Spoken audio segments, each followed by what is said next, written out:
The Golden Flute, a Yao folktale retold by Robert Morgan, illustrated by Anik McRory. Once upon a time, a woman and her daughter lived in the mountains. The daughter liked to dress in red. For this reason, she was called Little Red. One day, Little Red and her mother were working in the fields. All of a sudden, a gale blew up, and in the sky there appeared an evil dragon. It stretched down its claws, caught Little Red in a tight grip, and flew off with her toward the west. Little Red's mother vaguely heard her daughter's words carried on the wind. "Oh, mother, as dear as can be, my brother, will rescue me."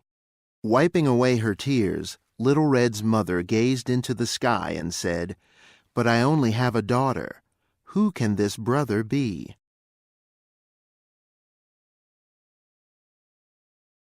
Little Red's mother staggered toward home, and when she had gotten halfway there, her hair caught in the branches of a bayberry tree growing by the roadside. While she was untangling her hair, she spotted a red berry dangling from a twig. She picked it and swallowed it without thinking. When she arrived home, the woman gave birth to a boy with a round head and red cheeks.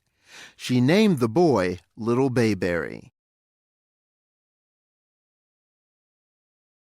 Bayberry grew up very quickly, and in a few days he was a young boy of 14 or 15. His mother wanted to ask Bayberry to rescue his sister, but she couldn't bring herself to give him such a dangerous job. All she could do was weep to herself in secret. One day a crow landed on the roof of the woman's house and cried, "Your sister is suffering out there. She's weeping in the evil dragon's lair. Bloodstains on her back. She's digging rocks with hands so bare." Upon hearing this, Bayberry asked his mother, "Do I have a sister?" Tears streaming down her cheeks, his mother replied, "Yes, my son, you do." Because she loved to dress in red, she was called Little Red. An evil dragon that has killed so many people came and took her away. Bayberry picked up a big stick and said, "I'm going to rescue Little Red and kill that evil dragon. Then it can't do any more harm." His mother leaned against the doorframe and through misty eyes watched her son march away. Bayberry walked for miles and miles. On a mountain road ahead of him, he saw a large rock blocking the way that was pointed and rubbed smooth by all the travelers who had had to climb it. One wrong step would mean a nasty fall. Bayberry said, "This is my first obstacle. If I don't remove it now, it will be the undoing of many more people." He thrust his stick under the rock and heaved with all his might. There was a great crack, and the stick broke in two. Then he put both his hands under the rock and tried to move it with all his strength. The rock rolled down into the valley. Just at that moment, a shining golden flute appeared in the hole where the rock had been. Bayberry picked it up and blew on it. It gave out a sweet sound. Suddenly, all the earthworms, frogs, and lizards by the roadside began to dance. The quicker the tune, the faster the creatures danced. As soon as the music finished, they stopped dancing. Bayberry had an idea. "Ah, now I can deal with the evil dragon." He strode away with the golden flute in hand. He climbed a huge rocky mountain and saw a ferocious-looking dragon at the entrance to a cave. Piles of human bones lay all around it. He also saw a girl in red chiseling away at the cave. Tears were streaming down her cheeks. The evil dragon whipped the girl on the back with its tail and shouted angrily at her.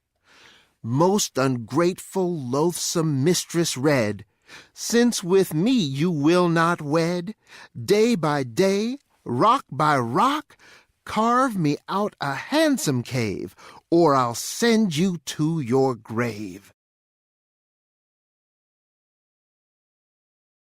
Bayberry realized that the girl was none other than his sister. He shouted, "Wicked monster, evil fiend, to torment my sister so, till your wretched life shall end. On this flute I'll blow and blow." Bayberry began to blow on his golden flute. The music made the evil dragon dance despite itself. Little Red put down her chisel and stepped out of the cave to watch. Bayberry continued to blow on the flute. The evil dragon continued to dance, twisting and squirming. The quicker the tune, the faster the evil dragon danced. Little Red came over and wanted to speak to her brother. With a gesture of his hand, Bayberry showed her that he could not stop playing the flute. If he did, the evil dragon would eat them both up.